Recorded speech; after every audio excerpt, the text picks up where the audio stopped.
ओम शांति। आज का अव्यक्त महावाक्य 6 मई 1971 से लिया गया है, जिसका शीर्षक है बाप दादा का विशेष श्रृंगार नूरे रत्न।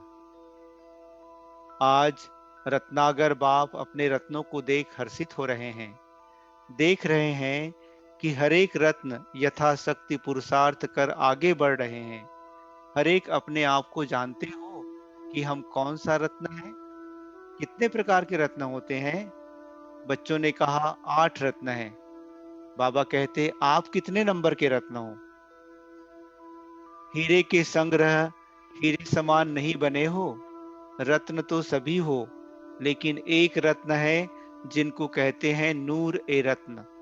तो क्या सभी नूरे रत्न नहीं हो? एक तो नूरे रत्न, दूसरे हैं गले की माला के रत्न। तीसरी स्टेज क्या है जानते हो? तीसरे हैं हाथों के कंगन के रत्न। सभी से फर्स्ट नंबर है नूर ए रत्न। वह कौन बनते हैं जिनके नैनों में सिवाय बाप के और कुछ भी देखते हुए भी देखने में नहीं आता है? वह है नूरे रत्न। और जो अपने मुख से ज्ञान का वर्णन करते हैं, लेकिन जैसा पहला नंबर सुनाया कि सदैव नैनों में बाप की याद, बाप की सूरत ही सभी को दिखाई दे, उसमें कुछ कम है। वह गले द्वारा सर्विस करते हैं, इसलिए गले की माला का रत्न बनते हैं। और तीसरा नंबर जो हाथ के कंगन का रत्न बनते हैं, उनकी विशेषता क्या है? किस न किस रूप से मददगार बनते हैं। तो मददगार बनने की निशानी यह बाहों के कंगन के रत्न बनते हैं। अब हर एक अपने से पूछें कि मैं कौन सा रत्न हूँ? पहला नंबर, दूसरा नंबर व तीसरा नंबर। रत्न तो सभी हैं और बाप दादा के श्रृंगार भी तीनों ही हैं। अब बताओ कौन सा रत्न हो? नूरे रत्नों की जो परख सुनाई, उसमें पास विद ऑनर हो। उम्मीदवार में भी नंबर होते हैं। तो सदैव यह स्मृति में रखो कि हम बाप दादा के नूरे रत्न हैं। तो हमारे नैनों में व नजरों में और कोई भी चीज समा नहीं सकती। चलते फिरते, खाते पीते आपके नैनों में क्या दिखाई देना चाहिए? बाप की मूरत व सूरत। ऐसी स्थिति में रहने से कभी भी कोई कंप्लेन नहीं करेंगे। जो भी भिन्न भिन्न प्रकार की परेशानियां परेशान करती हैं और परेशान होने के कारण अपनी शान से परे हो जाते हो, तो परेशान का अर्थ क्या हुआ? अपनी जो शान है उससे परे होने के कारण परेशान होना पड़ता है। अगर अपनी शान में स्थित हो जाओ तो परेशान हो नहीं सकते। तो सर्व परेशानियों को मिटाने के लिए सिर्फ शब्द के अर्थ स्वरूप में टिक जाओ, अर्थात अपने शान में स्थित हो जाओ। तो शान से मान सदैव प्राप्त होता है, इसलिए शान मान कहा जाता है। तो अपनी शान को जानो। जितना जो अपनी शान में स्थित होते हैं, उतना ही उनको मान मिलता है। अपनी शान को जानते हो? कितनी ऊंची शान है। लौकिक रीति भी शान वाला कभी भी ऐसा कर्तव्य नहीं करेगा जो शान के विरुद्ध हो। अपनी शान सदैव याद रखो तो कर्म भी शानदार होंगे और परेशान भी नहीं होंगे। तो यह सहज युक्ति नहीं है परेशानी को मिटाने की।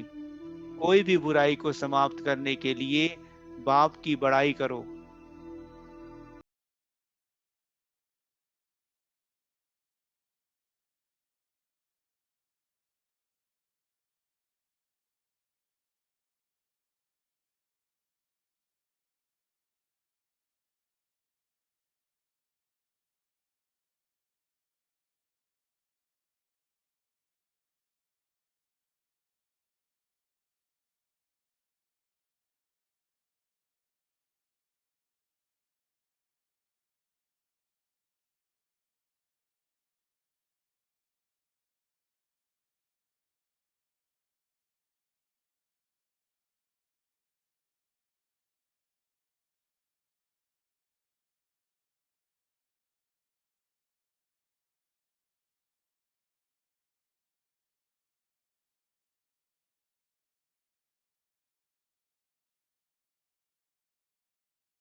कर्म यादगार बनेगा।